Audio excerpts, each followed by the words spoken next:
I never thought about how much silence could weigh on a man until that day in the jungle. Real silence. The kind that wraps around you like a heavy, wet cloth, pressing in until you're not sure if it's your own breath you're hearing or something else. Something watching. Something waiting. It started, like all bad decisions, with a girl. Sophia had always been the adventurous one, the type of person who booked trips without itineraries, who would see a no trespassing sign and read it as a personal challenge. I'd been dating her for a little over a year, long enough to know that arguing against her curiosity was like trying to stop the tide. So when she suggested we take a hike into Corcovado National Park while visiting her family in Costa Rica, I wasn't surprised. "Come on, Eric," she said, her dark eyes alight with mischief. "This trail's way better than the ones the tourists take. It's supposed to be incredible." I looked at the rusted-out barrier blocking the entrance to the trail. A faded wooden sign warned of recent landslides and unstable paths. Below that, someone had scratched a crude entry in Spanish. "I don't know, babe," I said, shifting my weight. The air was thick with humidity, the scent of wet earth clinging to my skin. "Maybe there's a reason they closed it." Sophia grinned, her sun-kissed face stubborn with determination. "The reason is that they want to keep it to themselves.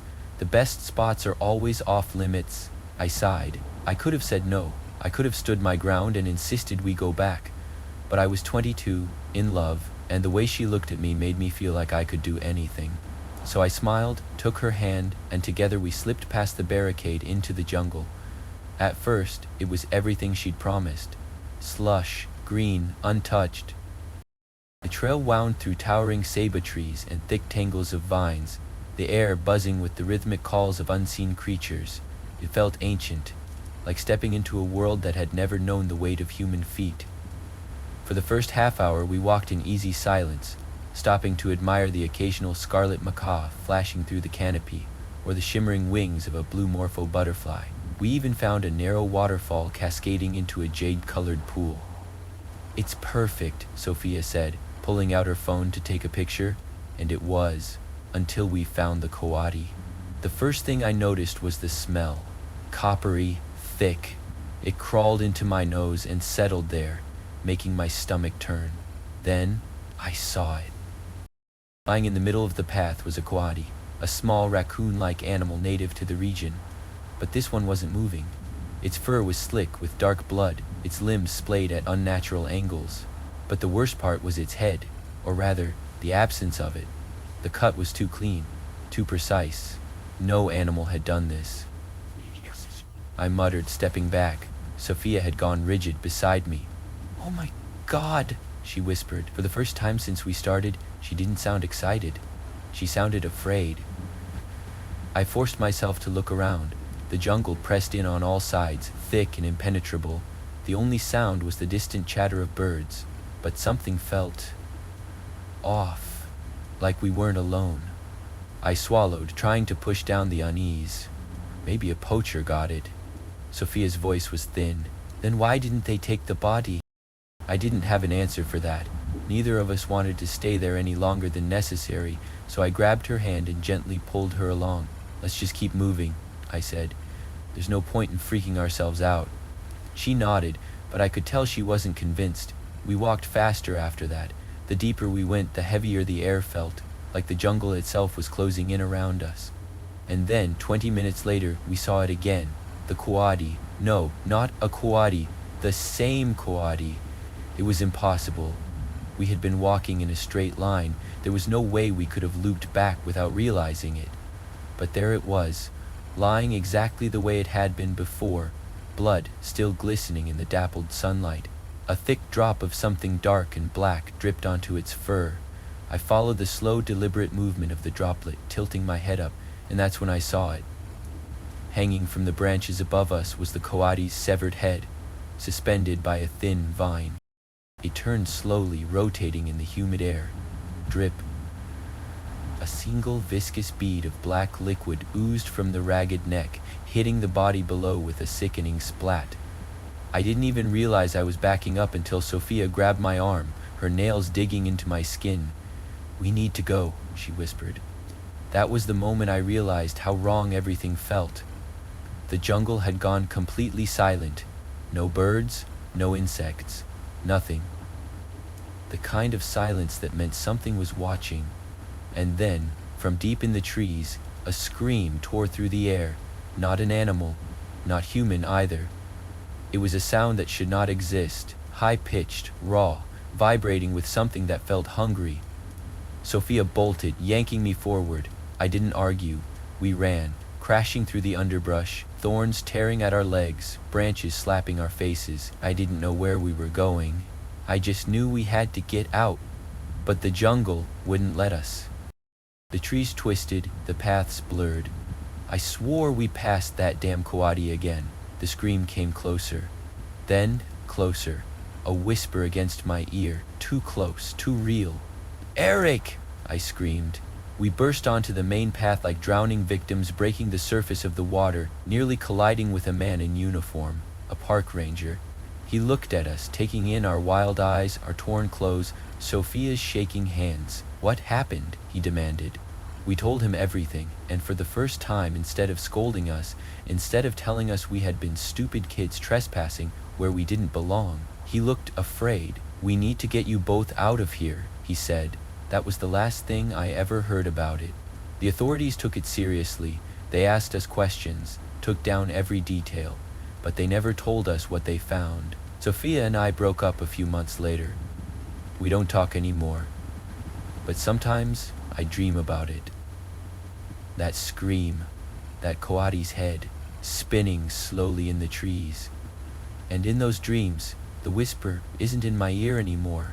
It's coming from inside my own head, and it's still saying my name. I wish I could say that what happened in Costa Rica was the scariest thing I'd ever experienced, that after Sophia and I ran breathless out of that jungle, my life returned to normal and I never felt that kind of fear again. But I'd be lying, because exactly 1 year later, on another spring break trip, I found myself face to face with something just as terrifying, maybe even worse. I had never been the type to take things like omens seriously, but in the back of my mind, I couldn't shake the feeling that I wasn't supposed to be on this trip. It wasn't a gut feeling, not exactly, more like the weight of something unresolved, something left unfinished in those woods, following me. Maybe that's why, when my best friend Liam invited me to a camping trip on a remote beach in South Carolina, I hesitated before agreeing, but I did agree, because what else was I supposed to do? Tell him I was too scared to sleep outside? That something unseen had whispered my name a year ago and now I had a superstitious fear of nature? No, I wasn't that kind of guy. So I packed my gear, loaded up my German Shepherd Atlas into the truck, and told myself this would be different. This was just a trip with friends, nothing more. Liam, his girlfriend Megan, and our friend Rachel all piled into my truck, the excitement high as we drove past the last signs of civilization. The beach we were heading to was about as secluded as you could get without needing a boat to reach it. According to Megan, locals sometimes camped there overnight to fish. But on this particular night, the sand stretched out untouched before us, miles of emptiness under an early evening sky. "Perfect," Liam said, stretching his arms above his head. "Not a soul in sight." Rachel, who had been skeptical about the trip from the beginning, glanced around. "Yeah, that's what worries me." I laughed, mostly to lighten the mood, but I could already feel it creeping in, that same unease, slithering under my ribs like a warning. I tried to ignore it, helping Liam unload the gear while Atlas ran circles around us, excited by the wide open space.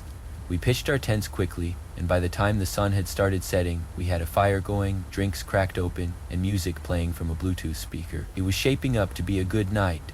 Then, just as I was settling into my chair, Atlas let out a low growl. Not the playful kind he did when he wanted attention, a real, warning growl. "What's up, boy?" I murmured, following his gaze toward the access road running parallel to the dunes. A vehicle was moving slowly, its headlights cutting through the twilight. It was old, a rusted-out pickup truck, the kind that looked like it had been abandoned in a junkyard and resurrected with duct tape and bad intentions. The truck passed by once, then, 5 minutes later, it passed by again. Megan noticed it too. Guys? I don't like that." Rachel shifted uneasily in her chair. Maybe they're just lost, or maybe they're looking for something, Liam muttered. Or someone, I thought, but didn't say. We tried to brush it off, but I kept my eyes on the road. When the truck didn't return, I started to relax. A couple of hours passed, the four of us laughing and trading stories. The fire crackled, the night settling in around us. It was the kind of moment that made me think maybe, just maybe, I could let go of the past. Maybe this time, nothing bad would happen.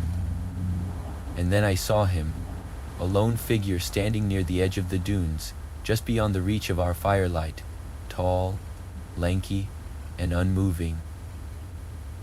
Liam saw him at the same time I did. "Who the hell?" The man stepped forward, limping slightly. His clothes were ragged, his face obscured by the shadows. My grip tightened on my beer can, and beside me Atlas stood, ears pinned back, growling. "Evening," the man said, voice rough like gravel. No one responded. The man took another step closer. "You folks are on my property." I exchanged a glance with Liam. Megan's fingers tightened around his arm. Rachel didn't move. "This is public land," I finally said, keeping my voice calm but firm. The man swayed slightly where he stood. Then, before any of us could react, he pulled a knife from his pocket. It wasn't just any knife.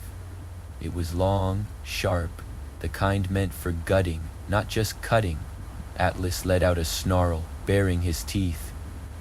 "I don't think you heard me," the man said, taking another step forward. "You're on my property." Time stretched, thin and fragile.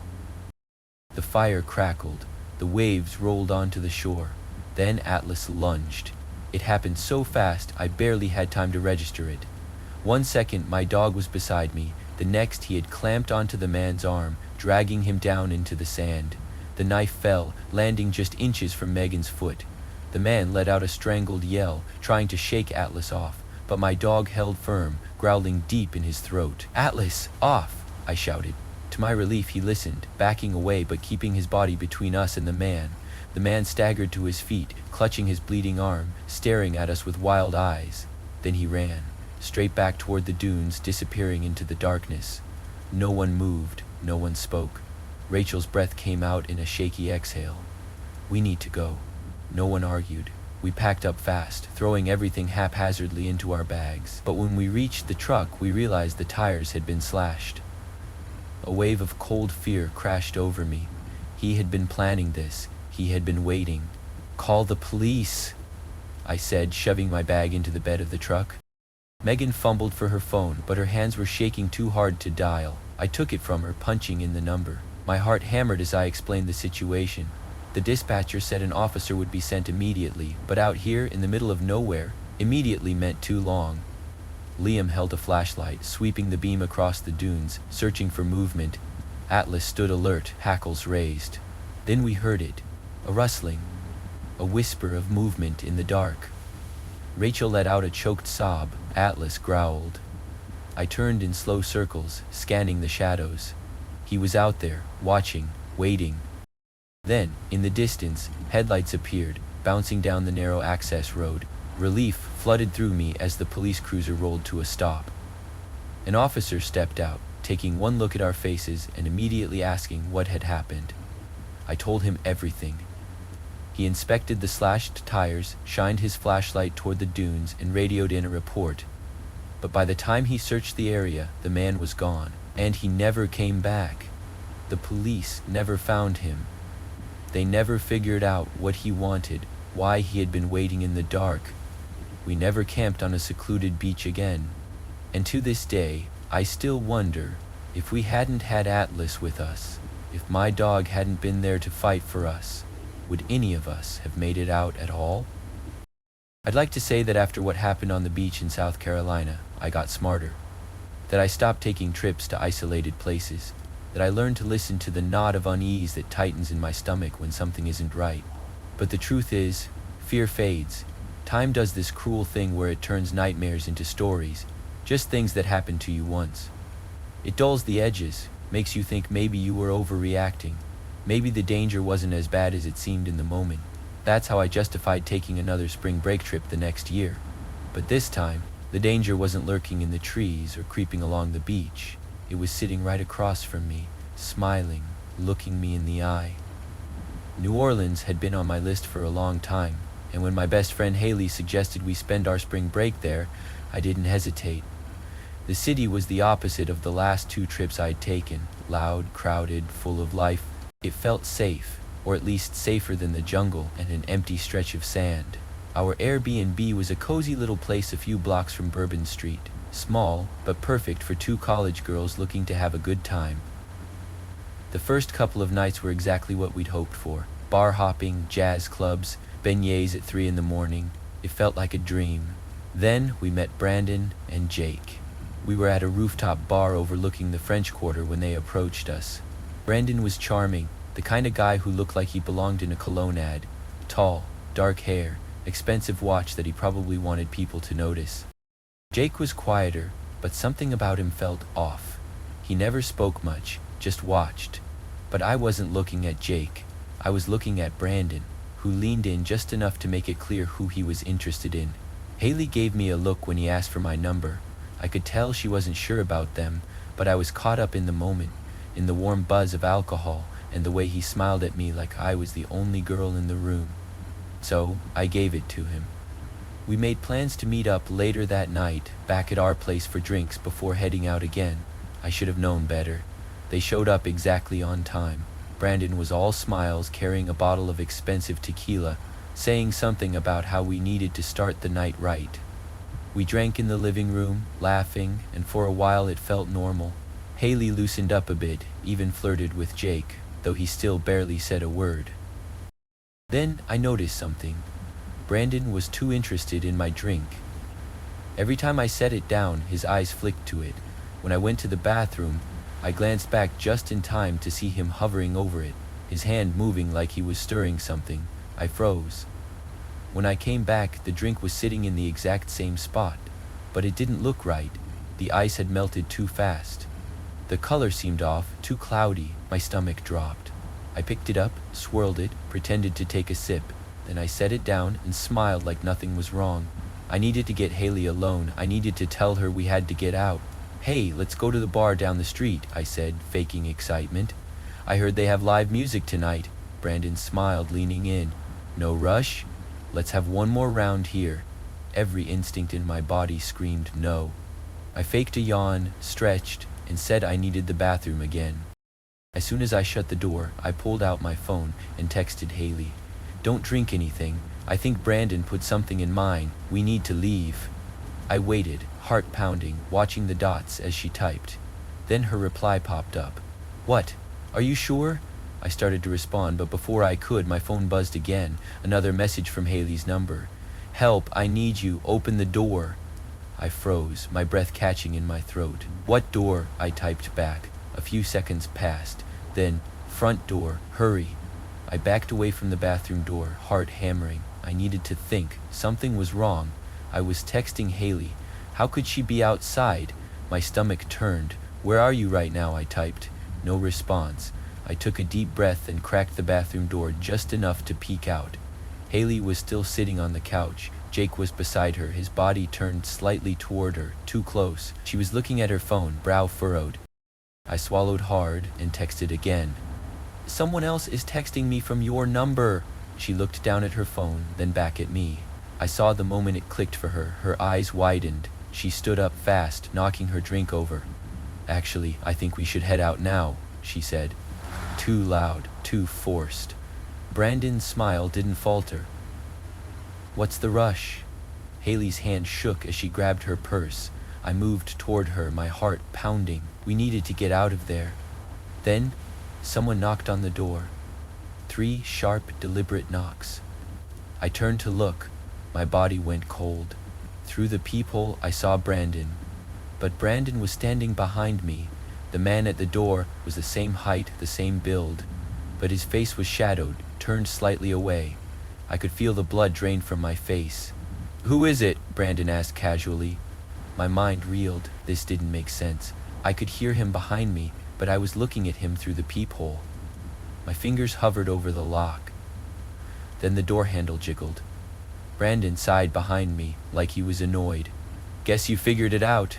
I didn't have time to react. Haley grabbed my wrist and yanked me backward just as Brandon lunged. We stumbled, knocking over the coffee table. Jake stood, reaching into his pocket. Something metallic flashed in the dim light. I scrambled, reaching for my phone. "Call 911, I shouted. Then everything happened fast. The door burst open, and the man standing outside, the other Brandon, stepped inside. I saw his face for the first time, and my blood went ice cold. It wasn't Brandon. It wasn't anyone I knew, but it was close enough to pass for him in the dark. The police arrived just as Haley and I barreled out of the apartment, screaming. The two men were gone by the time the cops kicked down the door. No trace of them. Nothing left behind but the spilled drinks and the phone they had stolen from Haley earlier that night. They had been planning this from the beginning. Haley cried when she realized her phone had been missing for hours, that they had been watching us, waiting. The police didn't do much. We filed a report, changed the Airbnb locks, spent the rest of the trip paranoid, barely sleeping. But those men, they disappeared into the city, like ghosts. Sometimes, I still wake up to the sound of those knocks. 3 sharp raps against the door. And I wonder what would have happened if we had opened it. I wish I could say that after New Orleans I finally learned my lesson. That I stopped taking unnecessary risks. That I started listening to the warning signs, instead of convincing myself everything was fine. But the truth is, you don't really believe things like that can happen twice. Maybe that's why, when my best friend Sarah suggested a road trip to Nashville for spring break, I said yes without thinking. No isolated forests, no empty beaches, just a city full of people, music, and food. Safe. At least, that's what I thought. We found a tiny Airbnb cottage just outside the historic district, a little rundown but cozy. It had a backyard with a string of lights, a small porch where we could drink wine and talk late into the night. The kind of place that made you feel like you were living inside a country song. The trip was supposed to be simple, exploring downtown during the day, bar hopping at night, and taking as many pictures as possible in between, and for the first few days it was exactly that. Until the giveaway. We stopped at this cafe one afternoon, the kind of place with chalkboard menus and overpriced lattes. Right by the register was a little sign, "Enter to win a free dinner for 2. All they needed was a name and a phone number. Sarah filled out hers first. "You should enter too," she said. "I mean free food." I hesitated. I'd had weird feelings about putting my phone number on things ever since New Orleans. But this wasn't a club or a bar. It was a cafe, in broad daylight, with a register full of customers just a few feet away, so I scribbled down my name and number and forgot about it. That night, we drank on the Airbnb's back porch, listening to old country songs on Sarah's speaker. We were tipsy, laughing about something stupid, when my phone buzzed. A text from an unknown number. She leaned over, squinting. "Nope, probably just spam." I shrugged it off. But then, 5 minutes later, another text. "Nice red jacket." My stomach dropped. I was wearing a red jacket. I whipped my head toward the darkened yard, my pulse thudding in my ears. Sarah followed my gaze, her drunken haze fading into something sharper. "Olivia," she said slowly. "Who is that?" I didn't answer. I couldn't. Because suddenly, every part of me was screaming, "You are not alone." I grabbed my phone, typing as fast as my shaking hands allowed. "Who is this?" The response came instantly. "A friend." I stood up, barely able to breathe. "We need to go inside." Sarah's face paled as she grabbed her phone and followed me. The moment we were inside, I locked the door and yanked the curtains closed. My heart was hammering so hard I thought I might throw up. Sarah whispered, "You think it's someone from the giveaway?" I nodded, swallowing hard. "They have my number." She stared at me. Then without another word, she turned off the porch light. We sat in silence for a long time, listening. I don't know what I expected to hear. Footsteps, breathing, the sound of someone trying the doorknob. But there was nothing, just the muffled sounds of the city a few blocks away. People drinking and laughing like we should have been. Eventually, Sarah sighed. "Let's just order food and stay in." I nodded, trying to shake off the unease. I kept telling myself it was just some creep messing with me. It didn't mean they were watching. Maybe they'd just seen me in the cafe and grabbed my number from the sign-up sheet. I placed the Uber Eats order and switched my phone to leave at door. No contact, no interaction. The estimated wait was 50 minutes. We turned on a dumb reality show, letting the noise fill the silence. For a while, it almost worked. Then, 45 minutes later, there was a knock on the door. My phone buzzed with the notification, "Your Uber Eats driver is arriving now." Something was wrong, because normally Uber Eats sends a photo when they drop off the food, but this time there was nothing. I turned to Sarah, the unease creeping back. Why would they knock? She shook her head, reaching for her phone. Maybe they don't see the instructions. Another knock, harder this time. I stood up, creeping toward the door. My breath was shallow as I pressed my eye to the peephole. A man stood on the porch, wearing a hoodie, holding the bag of food. His face was shadowed, but something about the way he stood, too still, too patient, made my stomach twist. Then he spoke. "Uber Eats for Olivia." My skin crawled. Sarah stood behind me, her phone in her hand. I whispered, "Call 911. She nodded, stepping back as she hit dial. I forced my voice to stay steady. "You can leave it at the door." A pause.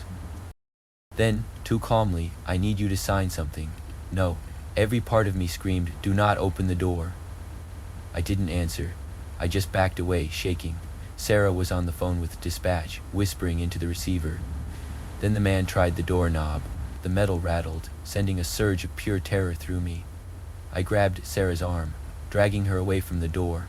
I could hear my heartbeat in my ears, my pulse hammering like a drum. Then, from outside, my phone buzzed. A text. "Open the door, Olivia." I let out a strangled sob. Sarah whispered, "They said an officer's nearby." Another bang, louder this time, more urgent. I braced myself for something worse, for the sound of glass shattering, for the door being kicked open, for him getting inside. But then, sirens. The banging stopped. There was a commotion outside, heavy boots pounding against the pavement. The man ran.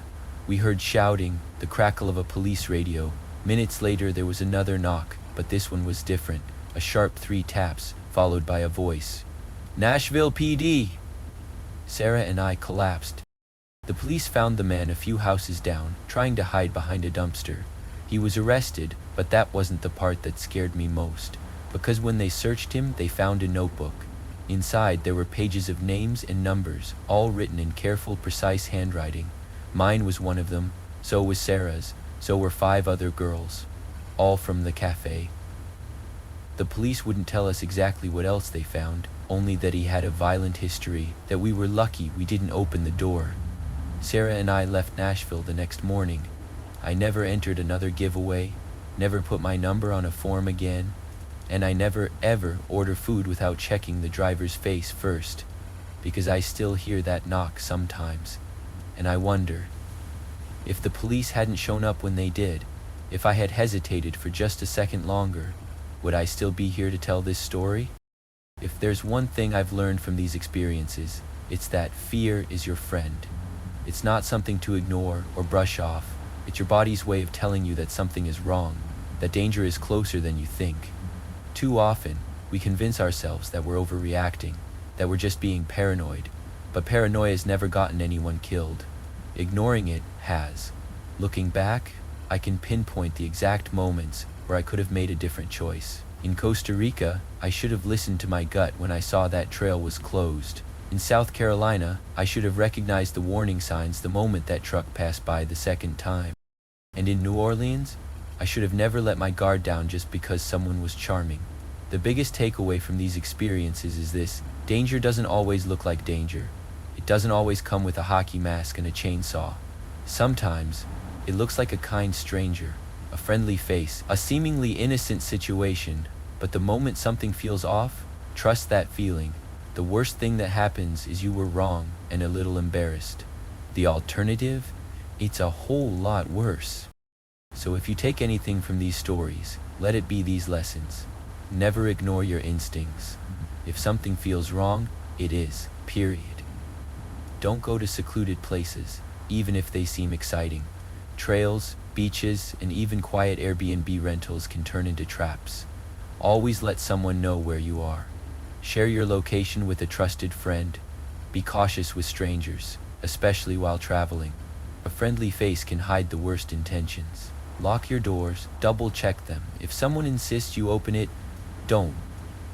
Don't put personal information where strangers can access it. A phone number on a giveaway slip might seem harmless until it isn't. Question everything. If something seems too convenient, too good to be true, or just slightly off, walk away. I share these stories not just to scare you, but to warn you. I was lucky, maybe more times than I deserved, but not everyone gets lucky. Not everyone makes it home to tell their story. So be careful, stay alert, and never, ever ignore that little voice in your head telling you to run. Thank you for listening, and thank you for supporting Enigma of the Unknown. If you've ever had an experience like this, one that made your skin crawl, one that reminded you that the world isn't always safe, feel free to share it. Your story might be the one that keeps someone else from making a fatal mistake. Stay safe, stay aware, and as always, keep questioning the unknown.